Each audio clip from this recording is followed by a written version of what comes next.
नमस्कार, मैं हूं आमिल बेग। आप देख रहे हैं सिटी बुलेटिन न्यूज़। पेश हैं आज के प्रमुख समाचार। सरेराह नाबालिग छात्राओं से छेड़खानी के मामले में आज उस समय नया मोड़ आ गया जब छात्राओं की मां ने बापू बालिका इंटर कॉलेज की प्रिंसिपल के ऊपर नाम काटने की धमकी देने का आरोप लगा दिया। इस संबंध में छात्राओं के पिता ने जिला विधिक सेवा प्राधिकरण की सचिव को एक पत्र लिख दिया तथा प्रधानाचार्य के खिलाफ कार्रवाई की मांग की। बता दें कि कल 3 सौदों ने कोतवाली नगर के रीडगंज के पास 2 छात्राओं से छेड़खानी की थी और उनके कपड़े फाड़ दिए थे। स्थानीय लोगों ने एक सोहदे को पकड़कर पुलिस के हवाले कर दिया था। कोतवाली नगर में इस आशय का मुकदमा दर्ज है। छात्राओं की मां ने क्या आरोप लगाया, सुनिए आप। से सब लड़के परेशान कर रहे थे लड़कियों को, तो वो लोग जब छेड़छाड़ किए तो 3-4 दिन से छेड़छाड़ कर रहे हैं। लेकिन हमारी लड़कियां आके जब घर पे बताने लगी, ये अभी 29 तारीख से बताने लगी कि मम्मी ज़्यादा लड़के परेशान करने लगे। हमने बोला ठीक है बेटा, क्यों परेशान, चलो हम चलते हैं स्कूल। तो कही कि मम्मी पास, हमने कहा बेटा 30 तारीख को तीज है, अब तीज हो जाने तो उसके बाद हम चल रहे हैं। जब हम कल पहुँचे स्कूल में तो वो लोग पहले से लव लेटर और वो नंबर सब चीज़ दे चुके थे, उसके कंधे पे हाथ रख चुके थे। लेकिन कल जब वो रिक्शे से आगे बिटिया को हम रिक्शे से भेजें, हम धीरे धीरे पैदल अपना तेज़ रफ्तार में ही हम भी गए। हम कहें तेज़ रफ्तार से ही जा रहे हैं और वो लोग अपना रिक्शे से, लेकिन रिक्शे से जब वो गई तो रिक्शे से ही उसको हाथ खींचा गया लड़की को, जब तो उसका बल्कि कपड़ा भी खींचा गया, हल्का सा फट गया। तो उसके बाद से फिर ये लोग कहीं मम्मी यही लड़का है, तो वो उतर के तुरंत रिक्शे जब वो खींचा तुरंत वो खींच उठी, तुरंत वो पकड़ ली कॉलर। कही भैया क्यों आप हमें परेशान करते हो, आप ही क्यों हमको छेड़ते हो। तब तक हम पहुँचे, हम कहें बेटा कौन है, यही लड़का। कहीं हाँ मम्मी यही लड़का है।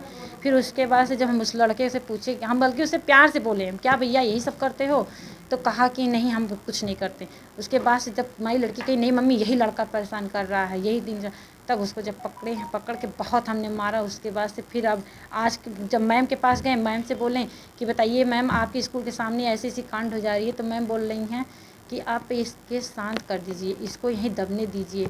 अगर मान लीजिए आज ये जेल में जा रहा है लड़का, कल को छूट के आता है, उसके बाद से फिर क्या लड़का एसिड नहीं फेंक देगा, आपकी लड़की के ऊपर केस नहीं कर सकता है, बहुत कुछ कर सकता है। वो एसिड फेंक सकता है या उसको जान को भी खतरा हो सकता है। आप इसको जहाँ तक हो सके तहाँ तक रफा दफा कर दीजिए, इसको केस को यहीं पर सॉल्व कर। फिर हमने फिर आए कोतवाल में, हम कहे बच्चे को ले चलते हैं गवाही के लिए, मांग बुला रहे हैं, तो लोग बच्चे को ले आए गवाही के लिए। उसके बावजूद फिर क्या होता है, मैम आज हमारे बच्चे गए स्कूल तो मैम लोग क्या कर रही हैं, एक करेंगे कि इस बच्ची को नाम स्कूल से काट दिया जाएगा। छात्राओं के परिजनों के इस आरोप को बापू बालिका इंटर कॉलेज की प्रिंसिपल नीलम गुप्ता ने सिरे से खारिज करते हुए कहा कि उन्होंने न तो कभी नाम काटने की बात कही है और न ही छात्राओं का वह नाम काटेंगी। उन्होंने कहा कि पीड़ित छात्राओं के साथ कुछ लोग गलत किए हैं जिसकी उन्हें सजा मिलनी चाहिए। उन्होंने कहा कि वह पीड़ित छात्राओं के साथ हैं, उनके खिलाफ गलत बयानबाजी की गई है। अब कुछ नहीं कहना है, सारा मामला विद्यालय के बाहर हुआ है। उनके परिवार वाले चाहे जो कहें, वो आए जो है जन्म प्रमाण पत्र के लिए एसआर का साक्ष्य लेने के लिए। मैंने तुरंत एसआर का साक्ष्य दे दिया। बच्चों को न्यायालय वो बयान देने के लिए वो आए, मैंने तुरंत बच्चों को भेज दिया।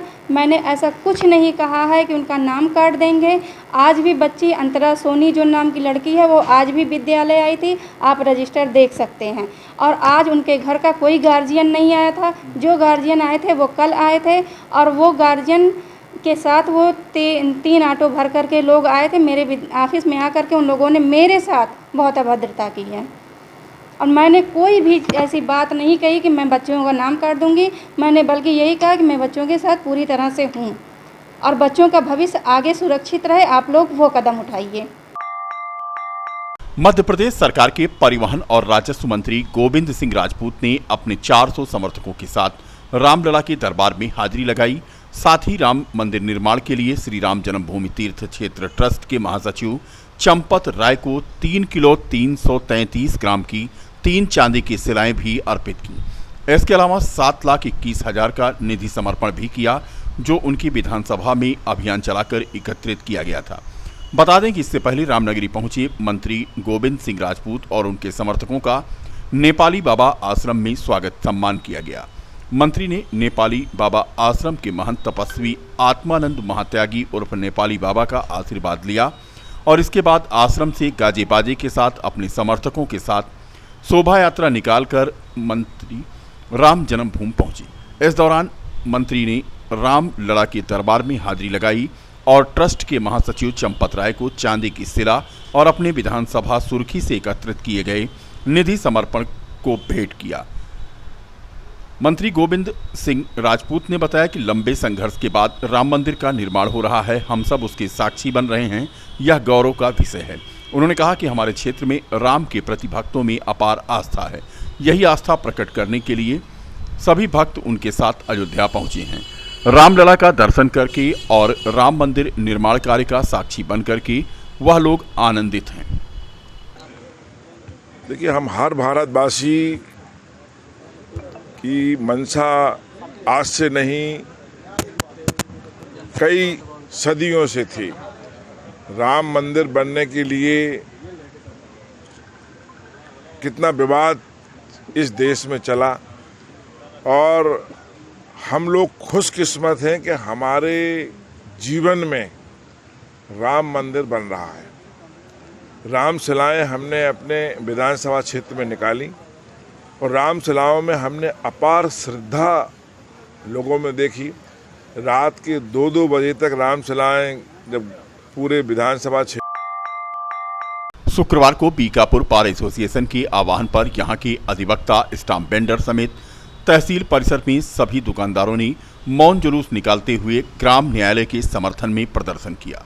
बार एसोसिएशन बीकापुर के अध्यक्ष राम सजीवन पांडे के नेतृत्व में बीकापुर के अधिवक्ताओं ने मौन जुलूस का समर्थन करते हुए इसमें भागीदारी करके बीकापुर तहसील सभागार से ग्राम न्यायालय तक पैदल मार्च निकाल करके तथा उसके बाद ब्लॉक मोड़ होते हुए उप जिलाधिकारी कार्यालय पहुंचे और यहां पर बार एसोसिएशन ने ग्राम न्यायालय के समर्थन में एक ज्ञापन जिलाधिकारी को संबोधित एसडीएम बीकापुर के माध्यम से सौंपा, जिसमें ग्राम न्यायालय की स्थापना को लेकर संतोष व्यक्त करते हुए शासन और प्रशासन की इस पहल का स्वागत किया गया। बीकापुर बार एसोसिएशन के अध्यक्ष राम सजीवन पांडे जी के नेतृत्व में बीकापुर तहसील परिषद से ग्राम न्यायालय तक अधिवक्ताओं का एक जुलूस मौन रूप में निकाला गया। उद्देश्य कुल मिलाकर के ये है कि फैजाबाद में जिस तरह से अधिवक्ताओं ने ग्राम न्यायालय की स्थापना को लेकर के बीकापुर में होने के नाते विरोध कर रहे हैं,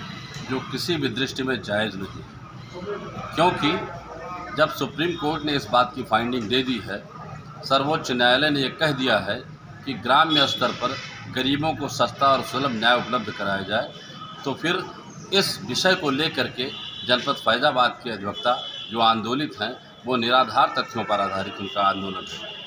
और बीकापुर के अधिवक्ताओं की बहुत पुरानी मांग रही है कि बीकापुर परिसर में दीवानी न्यायालय की स्थापना की जाए, लेकिन आज तक दीवानी न्यायालय की स्थापना तो नहीं हो सकी है, किंतु ग्राम न्यायालय के आने के बाद फैजाबाद के अधिवक्ताओं का जो रवैया उनके द्वारा आंदोलन के रूप में नज़र आ रहा है वो कभी भी न तो न्याय संगत रहा है और न ही उनका यह कृत्य जायज़ है।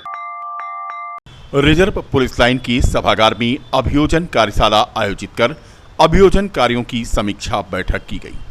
कार्यशाला में सभी संबंधित अधिकारी मौजूद रहे। बता दें कि अभियोजन कार्यशाला में अभियोजन के कार्यों की समीक्षा आज की गई। इस दौरान जनपद के सभी थानों के थानाध्यक्ष सीओ मौजूद रहे।